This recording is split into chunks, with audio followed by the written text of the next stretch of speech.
제가 좀처럼 감기 잘 안 걸려요. 그죠? 제가 이렇게 목이 센 적을 여러분 잘 못 보셨을 거예요. 저는 토요일 날 아무것도 안 하거든요. 주일 날 에너지를 비축해야 제가 에너지가 좀 작아서 그래서 토요일 날 아무것도 안 하는데 오늘 조금 상태가 좀 안 좋습니다. 좀 많이 줄일 테니까 여러분 이해하시고 함께 말씀 은혜 나누면 좋겠습니다. 이번 대림절기를 맞아서 예수님의 탄생과 관련된 인물들을 하나씩 한 명씩 나누어 가고 있습니다. 오늘 주인공이 누군가요? 샤가라와 엘리사벳. 그런데 앞에 한 글자가 붙어 있죠? 의인이었다. 왜 성경은 이 가정에 대해서 의인이었다라고 말하고 있을까? 이 가정의 모습 속에 하나님의 모습이 보였기 때문입니다. 자, 그러면 어떤 하나님의 모습이 보였기에 이 가정은 의인이라 칭함을 받았을까? 자, 첫 번째입니다. 같이 읽죠? 질서의 하나님. 지금부터 2000년 전 이스라엘 사람들은 메시아보다 더 간절히 기다리고 있는 한 사람이 있었습니다. 메시아가 오기 전에 누가 먼저 와야 하나요? 엘리야가 와야 합니다. 자, 말라기 맨 마지막 장, 마지막 절인데 같이 읽어보죠.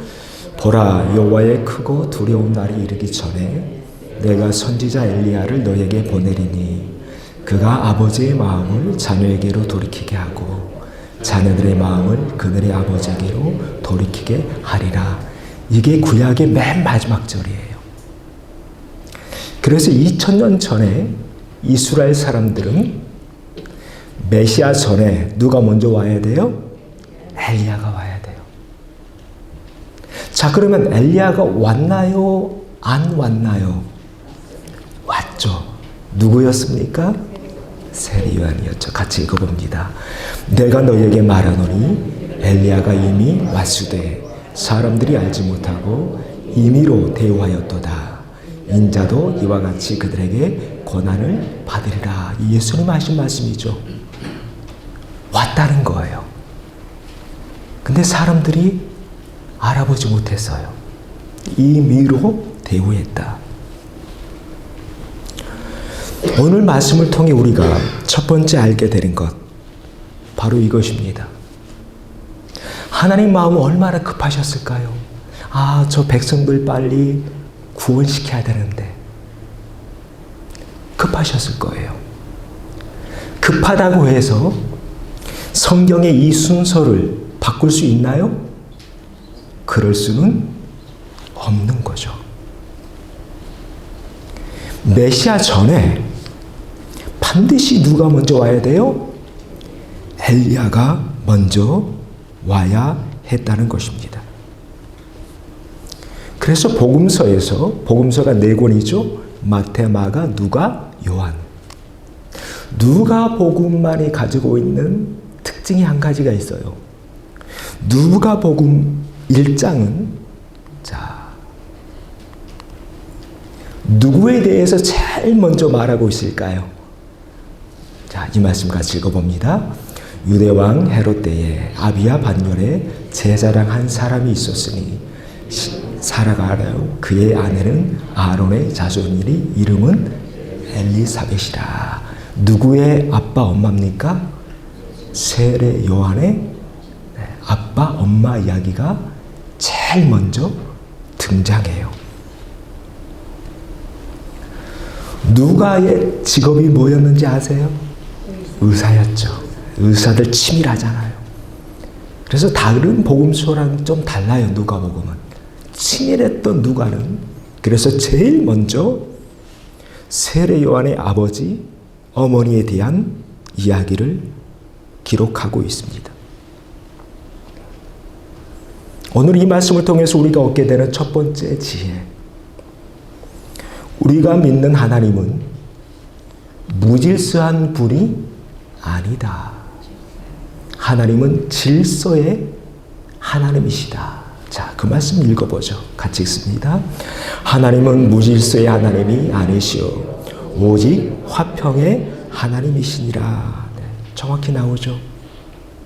하나님은 무질서한 분이 아니야. 하나님은 질서의 하나님이야. 삶이 질서가 잡히는 것. 이것이 신앙의 유익입니다. 우리가 하나님을 믿고 있는데 믿는 횟수가 많아지면 많아질수록 우리 삶이 무질서해져 갈까요? 질서가 잡혀갈까요? 질서가 잡혀가야 한다는 것입니다. 생각에도 질서가 잡힙니다. 말에도 질서가 잡히고 삶의 우선순위가 명확히 서게 되는 것입니다. 이것이 성경에 말하고 있는 지혜이고 통찰력이고 분별력입니다. 그래서 내 삶에 지금 하나님이 역사하고 있는지 역사하지 않고 있는지는 무엇을 보면 알까요? 내 삶에 뭐가 잡혀가요? 질서가 잡혀가고 있는가를 보면 압니다. 왜요? 하나님은 무질서의 하나님이 아니라 질서의 하나님이니까. 그 모습이 성경에 나오죠. 창세기 1장에 같이 읽어보죠.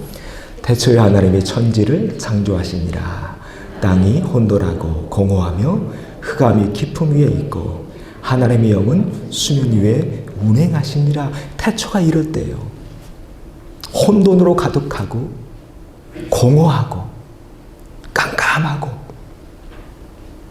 그렇던 세상 바뀌어집니다. 자, 하나님의 영 엘로힘 루아흐라는 히브리어 단어가 쓰였습니다. 복수형입니다.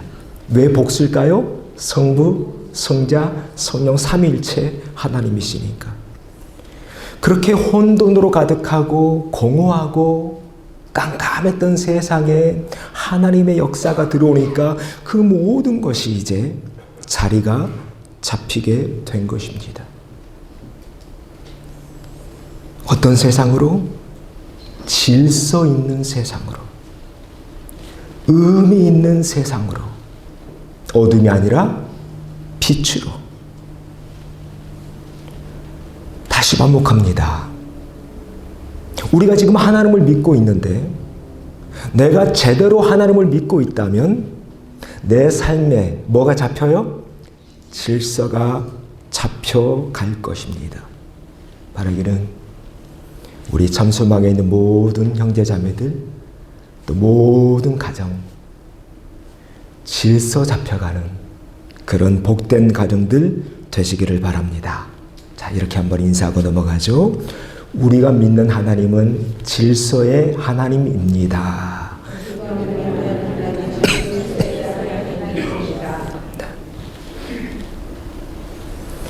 오늘 세례 요한의 아버지 어머니 샤가라와 엘리사벳을 통해서 깨닫게 되는 첫 번째 영적인 교훈이 이것입니다. 아, 그렇구나. 하나님은 질서의 하나님이시구나. 그래서 예수님보다 누가 먼저 나와요? 세례 요한의 이야기가 먼저 나오는구나. 자, 두 번째, 이 가정을 통해서 또 다른 하나님의 모습을 보게 되는데, 자, 두 번째 같이 읽죠. 말씀의 하나님. 오늘 본문 6절에 이렇게 기록되어 있죠. 같이 읽습니다. 이 두 사람이 하나님 앞에 의인이니 주의 모든 계명과 규례대로 흠이 없이 행하더라. 여기 나오죠. 의인이었다. 디카이오이, 헬라어로 디카이오이, 의로운, 올바른, 하나님의 기준에 합당한 합당한 이런 의미입니다. 의인이라고 평가받고 있는데 그러면 구체적으로 어떤 삶을 살았기에? 바로 뒤에 이어지죠. 주의 모든 계명과 규례대로 흠이 없이 행하더라. 그래서 우리는 날마다 말씀 앞에 섭니다. 왜요? 말씀이 나를 다듬죠. 모든 성경은 하나님의 감동으로 된 것으로 교훈과 책망과 바르게 함과 의로 교육하기에 유익하니 이는 하나님의 사람으로 온전하게 하며 모든 선한 일을 행할 능력을 갖추게 하려 함이라. 이것이 말씀의 능력이다. 이게 말씀의 유익이다. 여러분, 날마다 하나님의 말씀을 가까이 하십시오. 하루에 성경 한 장이라도 읽으십시오. 그리고 그 말씀을 깊이 묵상하면서 씹으십시오. 씹어서 소화시키십시오. 그래서 내 것으로 만들어 가십시오. 그렇게 살아갈 때 하나님이 우리의 삶을 빛난 삶으로 바꿔 주실 줄로 믿습니다. 그래서 창세기의 말씀 보면 그렇게 깜깜하고 혼돈하고 질서도 안 잡히고 무의미한 공허한 세상에 하나님이 들어오시니까 이렇게 바뀌죠. 같이 읽습니다. 하나님이 이르시되 빛이 있으라 하시니 빛이 있었고, 깜깜한 어두운 인생이 이제 빛으로 충만한 인생으로 바뀌어지는 것입니다. 이것이 신앙의 유익입니다. 그래서 내가 지금 예수님을 잘 믿고 있는지 잘 못 믿고 있는지는 이 말씀을 통해서 알게 돼요. 예수님 잘 믿으면 점점 환해질까요? 어두워질까요? 점점 환해집니다. 성경에 다 나오잖아요. 예수님 만난 모든 사람들, 모든 가정들 다 환해집니다. 왜? 빛이 들어오잖아요. 그리고 2000년 전에 예수님 빛으로 오시죠. 자, 이 말씀입니다. 같이 읽죠. 그가 태초에 하나님과 함께 계셨고 만물이 그로 말미암아 지은 바 되었으니 지은 것이 하나도 그가 없이는 된 것이 없느니라. 그 안에 생명이 있었으니 이 생명은 사람들의 빛이다. 이게 세상에 속한 사람들과 우리의 차이예요. 세상에 속한 사람들 마음속에는 빛이 있나요? 없나요? 없어요. 왜? 누구를 안 믿으니까? 예수님 안 믿으니까. 예수님 믿게 되면 내 안에 있는 모든 어두운 것들이 물러갑니다. 공허한 인생이 꽉 찬 충만한 인생으로 바뀌어져 갑니다. 이것이 신앙의 유익입니다. 오늘 보고 있는 세례 요한의 아버지와 어머니가 이러한 사람들이었다는 것입니다. 바라기는 오늘 이 부부처럼 더욱더 말씀 위에 서가는 가정들 되셔서 하나님 앞에서 의인이라 칭함받고 또 우리를 빛이라고 말씀하셨는데 빛된 사명을 감당해가는 우리 참소망의 모든 가정들 되시기를 바랍니다. 자, 이렇게 인사하고 넘어갑니다. 말씀이 나를 밝게 합니다. 네, 우리는 세상의 빛입니다. 네. 왜 하나님이 이 가정을 의인이라고 하셨는가?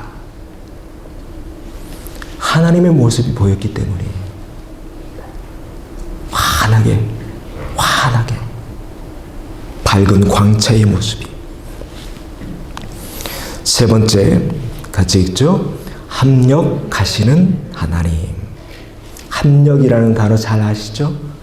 바로 여기에 나오는 말씀입니다. 같이 읽어보죠. 우리가 알거니와 하나님을 사랑하는 자 그의 뜻대로 부르심을 입은 자들에게는 모든 것이 합력하여 선을 이루느니라. 하나님을 사랑하는 자는 합력합니다. 왜요? 하나님이 그러하시니까. 그의 뜻대로 부르심을 입은 자들 또한 합력합니다. 왜요? 마찬가지입니다. 하나님이 그러하시니까. 성부, 성자, 성령, 삼위일체 하나님이 합력하시죠.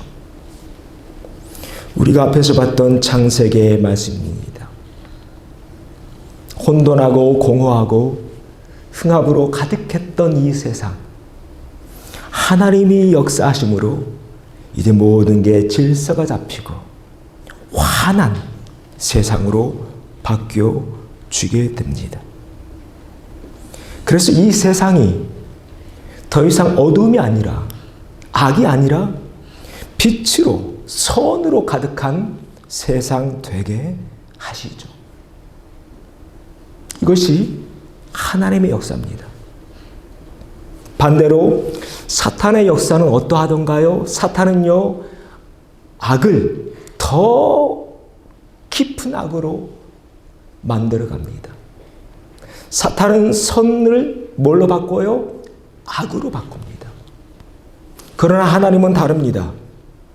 우리가 믿는 하나님은 합력해서 선을 이루어 가게 하십니다. 선은 더 큰 선으로 이루어 가게 하시고, 혹 악이라도 그 악을 뭘로 바꾸셔요? 선으로 바꾸시는 분이 우리가 믿는 하나님인 줄로 믿습니다. 그래서 요셉이 이렇게 고백하죠. 같이 읽어보죠. 당신들은 나를 헤아려 하였으나 하나님은 그것을 선으로 바꾸사 오늘과 같이 많은 백성의 생명을 구원하게 하시려 하셨나니. 네. 창세기 맨 마지막 장이잖아요. 요셉 10대에 형들에게 팔려가죠. 그리고 보디발의 집에서 또 누명 씌웁니다.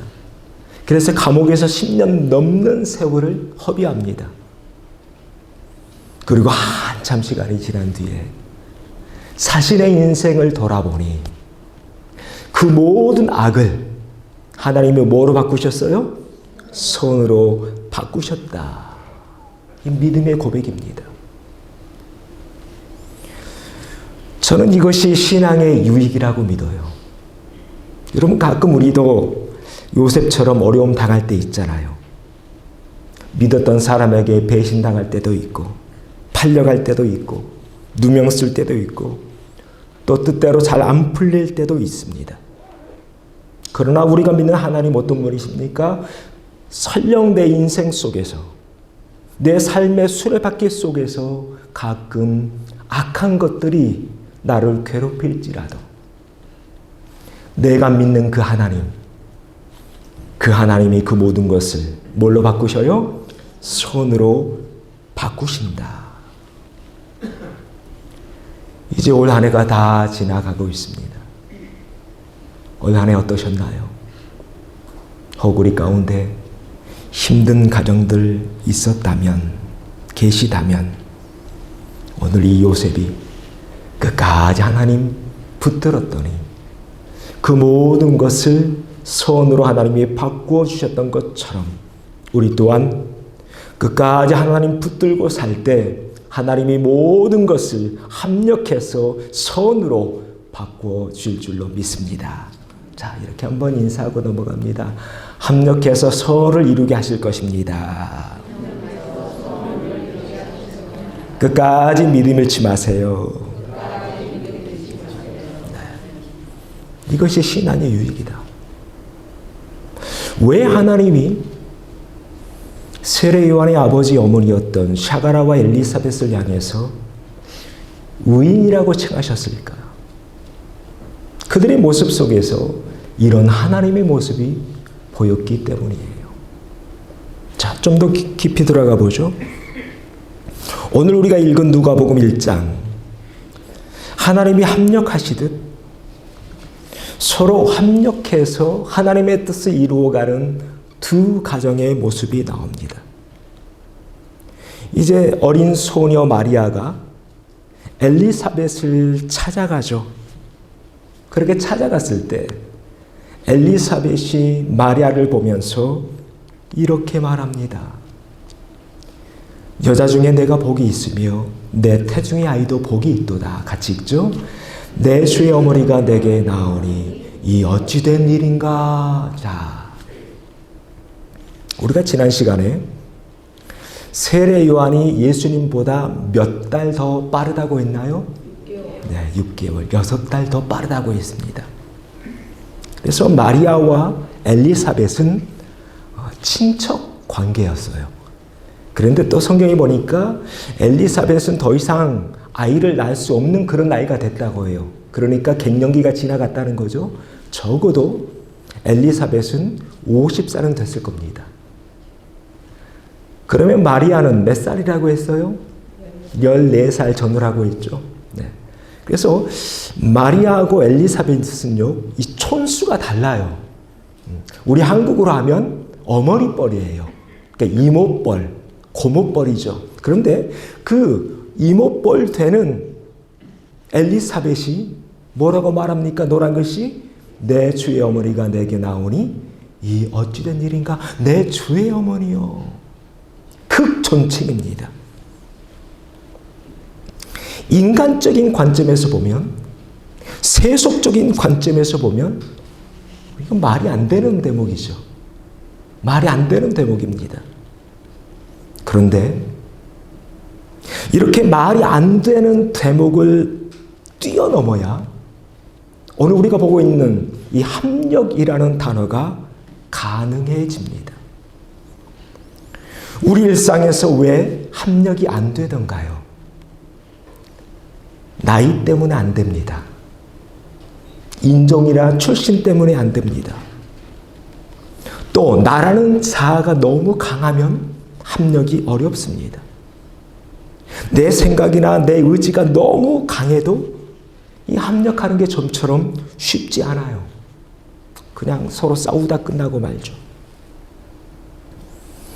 그래서 오늘 우리가 보고 있는 세 번째 단어, 이 합력이라는 단어, 이 합력이라는 단어가 내 삶 속에서 보여지려면 어떤 훈련이 필요하냐면 나를 내려놓는 훈련, 나를 비우는 훈련이 선행되어야 합니다. 자, 어떤 훈련이 필요해요? 나를 내려놓고 나를 비우는 훈련. 삼위일체 하나님의 모습을 보면 하나님은 어떻게 합력이 가능했을까? 이 말씀이 있었기에 가능해요. 자, 우리가 잘 아는 말씀 가지고 있습니다. 너희 안에 이 마음을 품으라. 그 그리스도 예수의 마음이니 그런 근본 하나님의 본체시나 하나님과 동등됨을 취할 것으로 여기지 아니하고 오히려 자기를 비워 종의 형체를 가지사 사람들과 같이 되셨고, 성자 예수님이 자기를 어떻게 하셨어요? 비우셨어요. 비워야 합력이 가능합니다. 그래서 너의 안에 이 마음을 품으라 라고 성경은 우리에게 말하고 있는 것입니다. 하나의 샘플이죠. 바라기는 예수님의 이 마음을 닮아가는 우리 참소망의 모든 가정들 되시기를 바랍니다. 자, 이렇게 인사하죠. 예수님의 마음을 닮아갑시다. 비워갑시다. 한 번 더요. 나만 옳다고 주장하지 맙시다. 나만 옳다고 주장하면 이 합력이 안 돼요. 뭐 회의할 때도 마찬가지예요. 계속 내 의견만 주장하면 합력되던가요? 안 됩니다. 가정도 마찬가지입니다. 나를 비워야 돼요. 내려놔야 돼요. 그래야 다른 사람의 말이 들려요. 자, 그러면 어떻게 해야? 조금 더 들어가 봅니다. 내 안에 있는 내 자아, 내 생각, 내 의를 내려놓을 수 있을까? 자, 마태복음 16장 말씀인데 같이 읽습니다. 사탄아 내 뒤로 물러가라. 너는 나를 넘어지게 하는 자로다. 내가 하나님의 일을 생각하지 아니하고 도리어 사람의 일을 생각하는도다. 자, 누가 누구한테 하신 말씀이에요? 예수님이 베드로한테 하신 말씀이죠. 베드로가 예수님의 십자가를 가로막으려고 했어요. 그때 예수님이 베드로를 책망하십니다. 어떻게 내 모든 생각, 내 의를 내려놓을 수 있을까? 사람의 일이 아니라 누구의 일을 먼저 생각해야 될까요? 하나님의 일을 먼저 생각해야 됩니다. 그래야 내려놓는 게 가능합니다. 바라기는 우리 참소망에 속한 모든 식구들, 또 모든 속회들, 오늘이 이제 속회 헌신주일 마지막 주일인데 여러 가정들이 모여 있잖아요. 이렇게 여러 가정들이 모여 있지만 오늘 샤가라와 또 요셉의 가정이 합력해서 선을 이루어갔던 것처럼 사람의 일이나 사람의 인간관계가 먼저가 아니라 하나님의 일을 먼저 생각하고 하나님의 뜻을 먼저 도모해 갈 때 이 모든 것이 합력해서 선을 이루어가게 될 줄로 믿습니다. 자, 이렇게 한번 인사하죠. 하나님의 일을 먼저 생각합시다. 네. 하나님의 일을 먼저 생각해야 내 생각을 포기할 수 있어요. 그렇지 않으면 계속 내 생각, 내 주장, 내 의견 계속 나올 거예요. 그러면 평안할 수가 없죠. 속회든 가정이든 교회든. 오늘 샤가라와 엘리사벳에 대해서 함께 나누었습니다.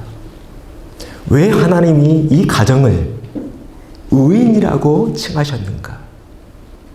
이 가정 속에는 이런 하나님의 모습이 보였기 때문입니다. 첫 번째, 질서의 하나님. 두 번째, 말씀의 하나님. 세 번째, 합력하신 하나님. 그랬기에 하나님이 이 가정을 사용하십니다.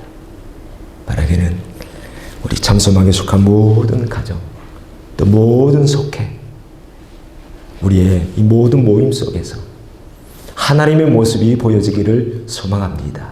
그래서 우리도 언젠간 하나님 앞에 설 날이 올 텐데 그때 칭찬받는, 의인이라 칭찬받는 그런 천국 백성들 되시기를 주의 이름으로 축원합니다.